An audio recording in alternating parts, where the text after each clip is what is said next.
Hey everybody, got another one live today. Going to be doing Firestar from Marvel Comics. Um, I'm using my cam mic today to hopefully be a little closer. I noticed the audio on the one yesterday was a little lax because my larger microphone set is just off the table. I may have to rearrange that setup. So I thought I'd try the on-cam mic today and see how it works out and see what we get out of it. So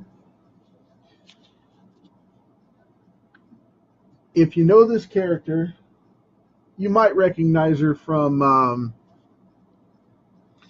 Spider-Man and His Amazing Friends, from the old cartoon show back in the day, or you might know her from the New Warriors in the 1990s, and she's fairly popular again in Spider-Man right now, but it's all a matter of where you happen to find her at, because this character is pretty much all over the place. But she is a classic favorite of mine, and I thought that I would do something a little different. So, did a lot of mutants the last couple of days, and I thought I would lighten it up a little bit and do something a little bit different, even though she's considered one as well. Um, a lot of villains in that mix. And anyway, I just wanted to shake things up a little. And I've been working on my new webcomic all day. So I decided to get a little bit of a reprieve. And I will be showing that here soon for you guys to check out. Not going to reveal anything just yet, but it'll get there. I want to take it this way. I'm drawing this hair here. The cool thing about drawing this particular character is she has, I'm going to put in this flame first. She has this very easygoing, classic, wavy, curly hair. And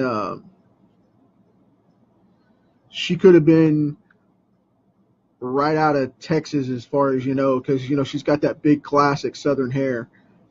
However, Angelica is a well-known New Yorker, but I love the diversity of that character, and her hairstyle's always fun to draw. No doubt about it. Always fun to draw. Now, I know I went ahead and cut that mask in because you'd be able to see that behind the flame, but you wouldn't be able to see the hair. Most people won't draw through like that, but in this case, I'm gonna, because Firestar's firepower is just a little bit different too. It's transparent a lot of times, so that's an advantage. Go ahead and cut in this finger here while I'm at it. It's a finger. So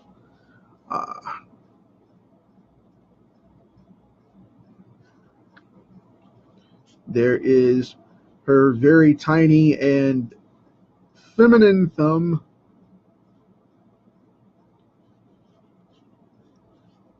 With her gloves.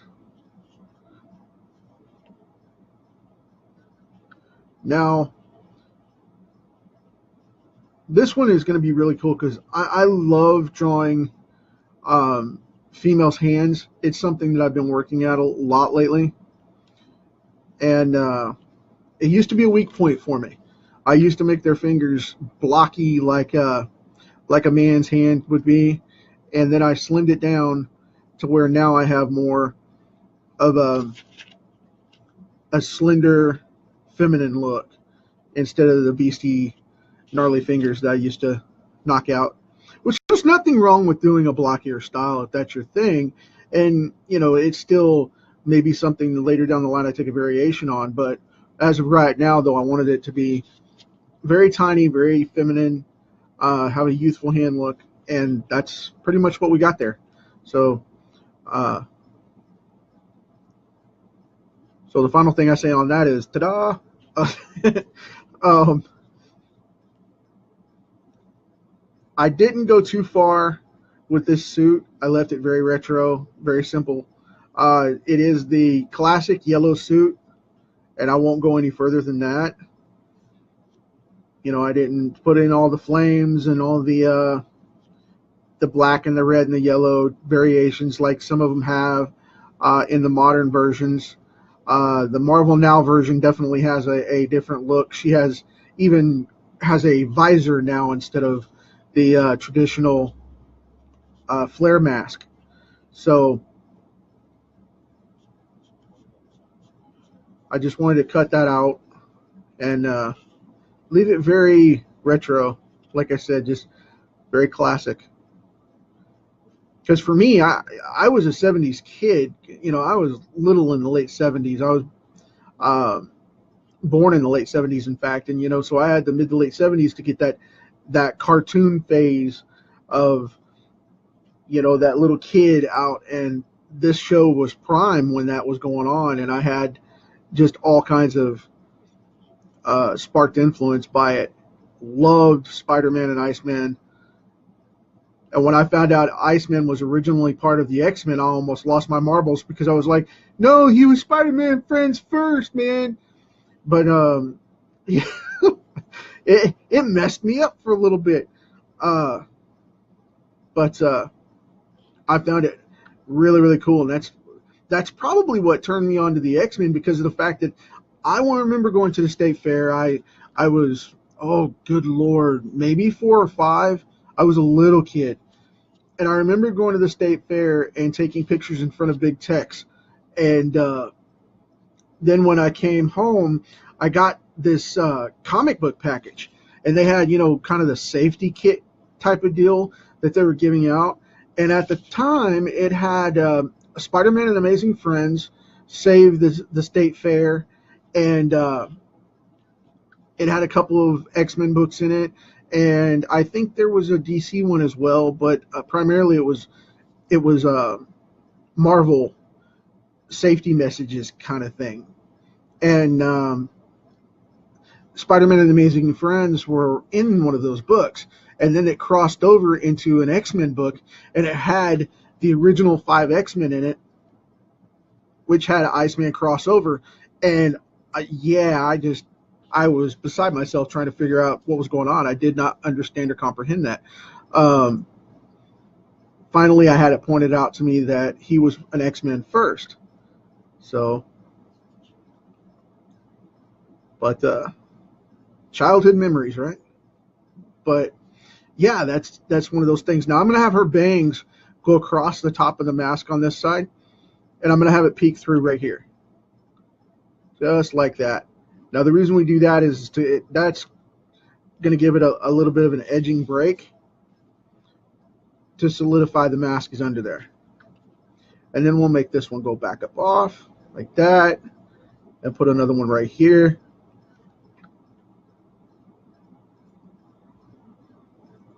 I am duplicating my screen so that messages don't pop up all over the place. There we go. Sorry about that. I should have done that first before I went live, but I didn't split it. Now I'm going to get back into this. And what I'm going to do here, instead of drawing the ear like I normally would, I'm going to put in the curvature there just so it's there. But I'm going to shade this all in so that her hair gets the highlights it needs down the line when I shade it all in and divide it all up. So, because she has, like I said, she had this big wavy hair thing going on, and I really enjoy that. It's really cool stuff. I try to vary women's hairstyles because I don't want to make the same thing over and over and over. And so that's why I love drawing characters like this, because she comes out with this big thing going on to where it just doesn't stop. Um, if you want to see how to do this, the best way I can suggest it is to come through when you do big hair like this, come in chunks. And the way to break that down is to go across and just wave it out like this in big chunks and waves. Because then you can come in and add in the splits or the minor details and all that like that, and really define it. But a lot of the time, you won't want to do that because you don't want to make it too small or overwork it, and then it looks weird. Mary Jane has hair like this too, but it's a lot shorter, and it's got more of a glam look to it because of the fact that she's a model. So it doesn't look quite as wild as some of the hair from here. Just differentiate the two examples.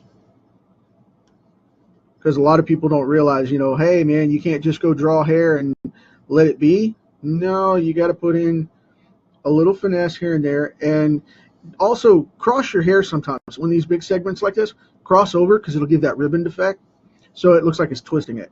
I love doing that because it's real easy to do. Boom, done. You got a fold right there. I do that a lot. Gonna come across this hair here. I got asked yesterday why I used the purple paper underneath here. The reason I use the purple paper is so the card will pop up. Plain and simple. Sorry, there's no more mystery to that than that right there. That's the cold hard fact. I use it because that's the dark paper that I selected to make it pop off, and that's pretty much it. I wanted the cards to stand out against something in contrast, and there we go. That's it. It's truly that simple. If I busted anybody's bubble there, I'm sorry. But that's that's the way it works. That's how the magic happens right there. Now I'm going to darken up this mask and make it pop off here for her eyes to show down underneath there. Normally these are bigger and there's a lot of flesh under there that you can see around her eyes. I don't like that look. I like more of the masked painted face look underneath it. So what I did was I blacked around it, and there you have it.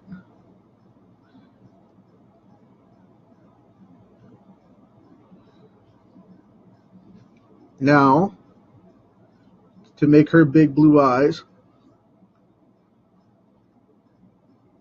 just go in and cut in a big circle, and then a little circle, and then the highlight, of course. And there you go.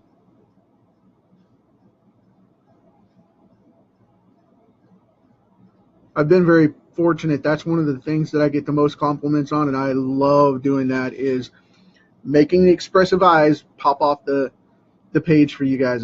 That's one of the things I try to do every single time so that it gives it the life it needs. But you never know. It could be a hit and miss day. As of right now, this is looking really good though. Going to put in that other side of the hair there in the forehead.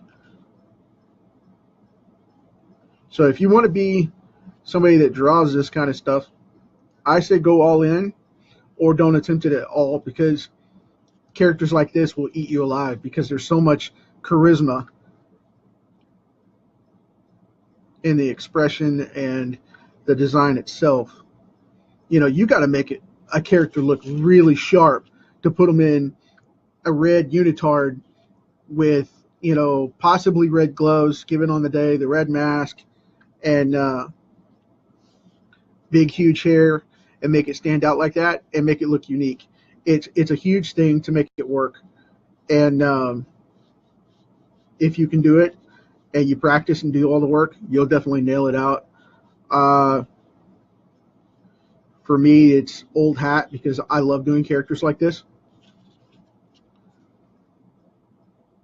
I'm going to put kind of a fingernail in there. But she's wearing the gloves, so we're not going to show them all off like that.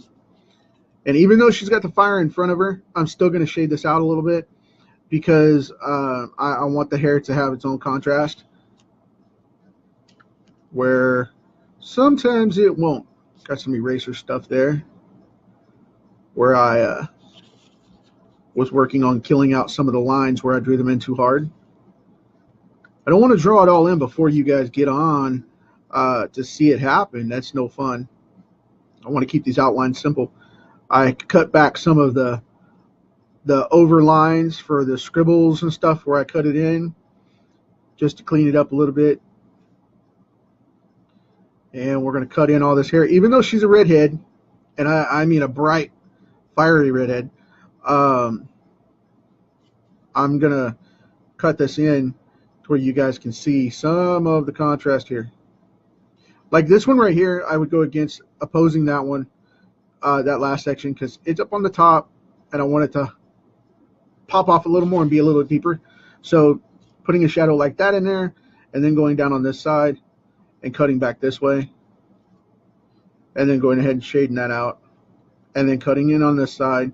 Pick one side and shade it down a little bit. And I know that a lot of people will say, well, that makes it look lopsided because you're not giving it the highlight on the other side. You know, the dim highlight is one thing, but then you contrast the hair the wrong way because you don't add a light to it on the underside, because hair doesn't sheen that way. It shines one way or the other. Otherwise, it looks like you're going to make it into a Venom suit, and it doesn't match. The only reason you should contrast is if there's a black on black. But otherwise, with these big thunks, these big thunks of black here and there, you want to map that out to where it goes right in smooth. Because if I was to black it out on this side, black it out on that side, or black it out in the middle and leave that, it would look black. It wouldn't be red. It wouldn't be open. So now the cool thing about that ribbon, like I told you about before, this is the underside of that ribbon of hair there. And this is the top side right here where another piece lays right over it. So you contrast that, and then by bringing it back around this way and blacken it out down here. And then slash that off. And see how that works? It looks like the hair is twisting, like it's been curled. That's cool. Then you go right in behind and black on this one to shadow that, and it doesn't conflict, see? That's what I was talking about.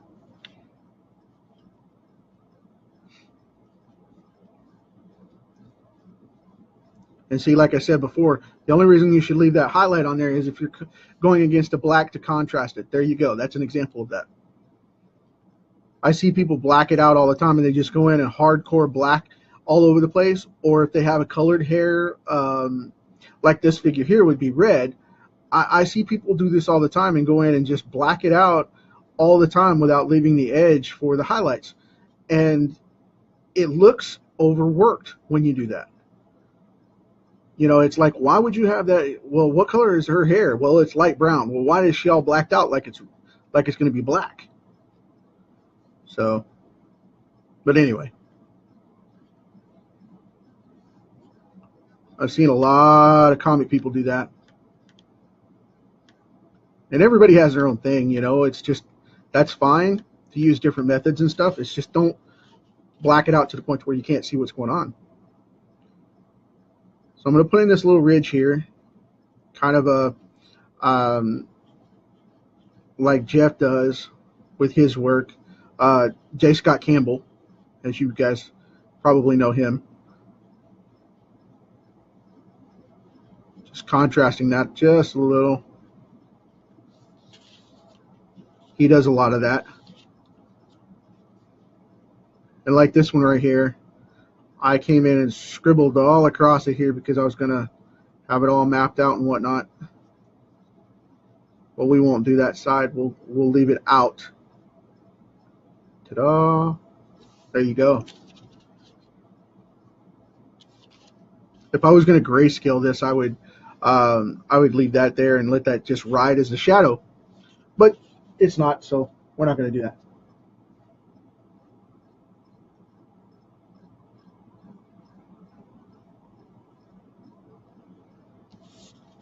Oh, my camera's center, man. I'm just not. Matt just said my camera's not center. It's fine, man. I'm not. I'm at the end of the table. Um,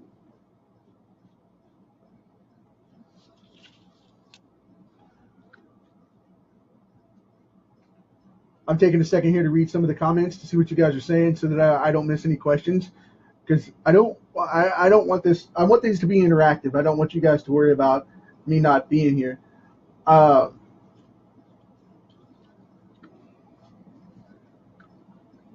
Now I'm back to this. I'm going to add in these shadows here to really pop this mask off her face.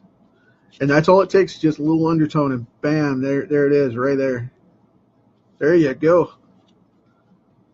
Just adding in that little bit of edge to make that stand out. I won't do it through the flame here too much. I'll break it up.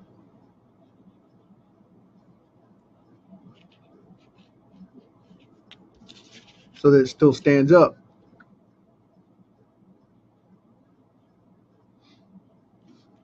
Now, I'm going to touch on some of that and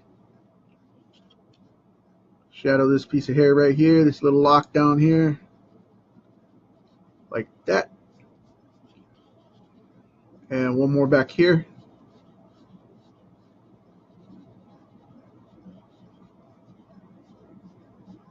Get that one right there under the neck. And there you have it. That, folks, is Firestar. That's where we're going to leave it at, because I don't want to, like I said, I don't want to overwork it. So, hey, Tom, I appreciate you stopping by, man. He's heading off to his MA class. If you guys don't know that, he is a martial arts instructor, and very, very cool guy. Yeah, let's see what's up for tomorrow. I'm going to be popping in some of this webcomic stuff here in the next couple of days and get you guys updated on that. I know a lot of people have been asking me about it. Let's see. Tomorrow it's going to be Iceman. Got a couple of X-Men coming up here. Let's see. We got Iceman tomorrow. And then Saturday we have Cyclops coming up. And for the villain twist, you will not want to miss Sunday. I have Apocalypse coming up. I love that guy. I didn't like him too much in the films, but I loved him on the animated series, and I loved him a lot in the comic books. Great villain. I think he's way underutilized. He was hammered 10 Ways from Sunday in the 90s, but now that it's been a while, I think they really need to bring him back and make him a solid structure. We'll see. We all know that Marvel's up in the air right now. No offense to them, but the Marvel Now direction is lost on me, as we know. So we're going to go on ahead and call it a day. Thanks for stopping by. I'll see you tomorrow.